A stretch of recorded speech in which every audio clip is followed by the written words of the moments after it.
Welcome back, we the people.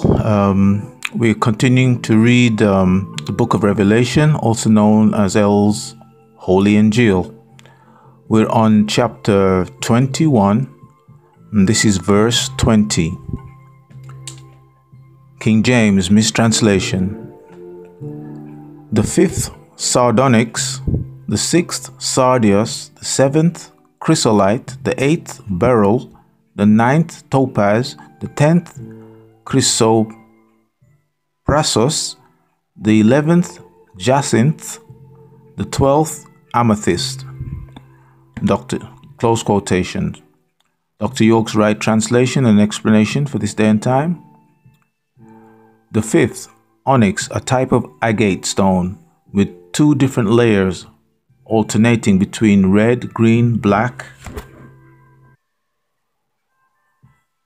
brown or gray.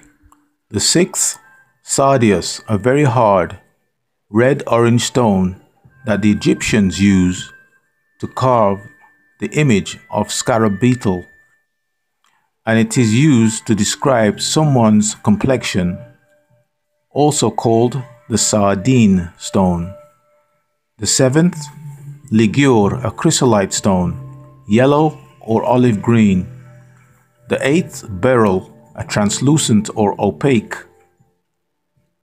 harder than quartz, and is yellow, green or bluish crystal. The ninth, topaz, a hard crystalline material composed of aluminum fluosilate, harder than quartz. The 10th, carbuncle, a precious stone of a deep red hue. The 11th, diamond, a stone made from pure crystallized charcoal or carbon.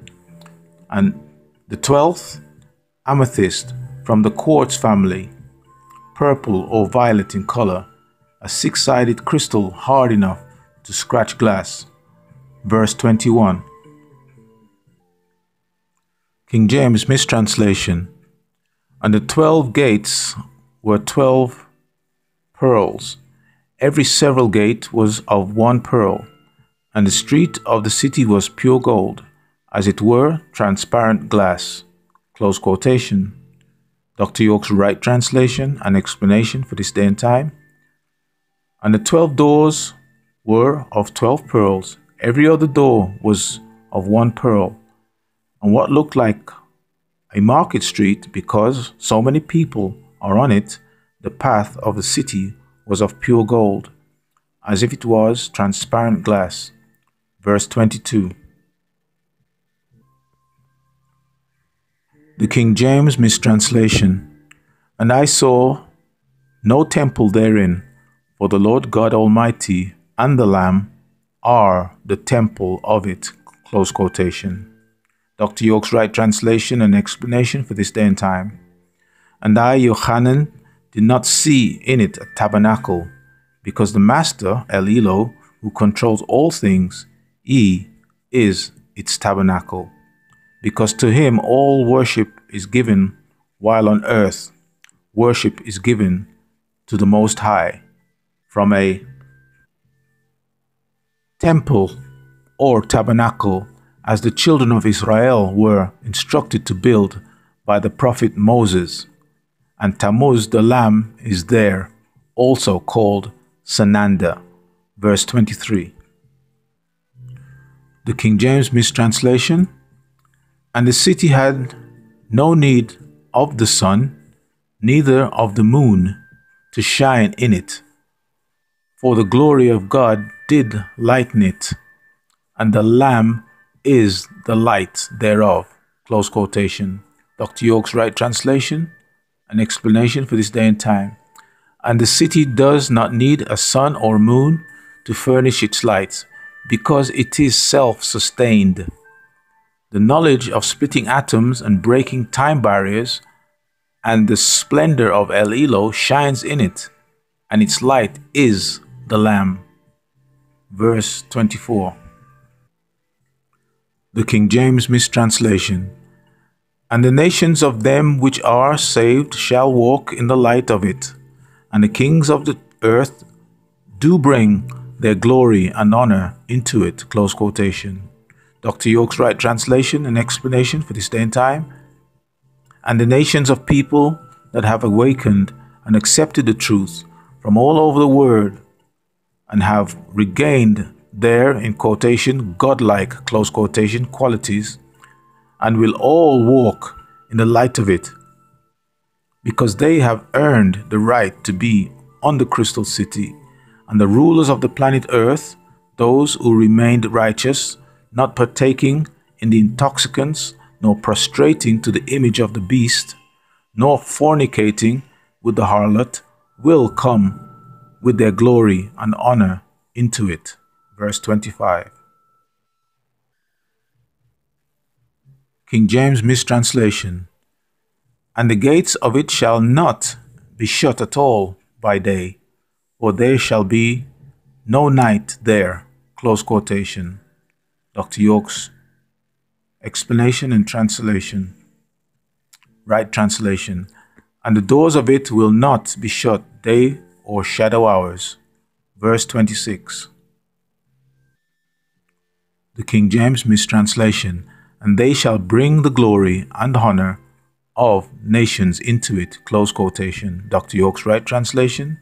And they will come with the glory of the nations and honor into it. Verse 27. The King James mistranslation.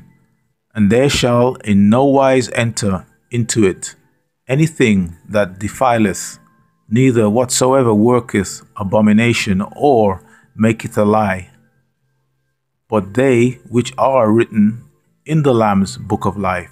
Close quotation.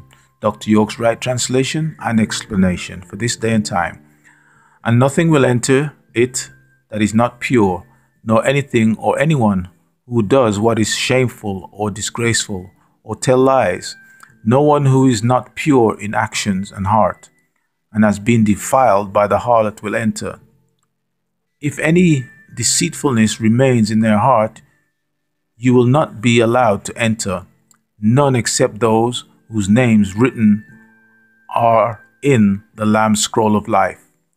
That is recorded by his Elohim, Michael, Melchizedek, who has been sent to prepare the Mochlasina for their journey home by incarnating in human form to teach the chosen people. So he knows your nature inside and out, your fears, your joys, and your desires after living amongst you. He was also there before your creation. You must learn to raise your higher self in order to be worthy. We're now on chapter 22. This is the last chapter, We the People. Take heed of this chapter.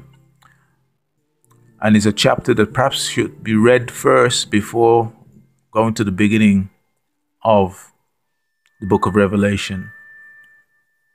The heading of this chapter is, and verse 1, the heading of verse 1 is, John is shown the river of life called Kauthar and the tree of life. We're running out of recording space here. Let's continue reading on the next recording. So see you on the other side with the people.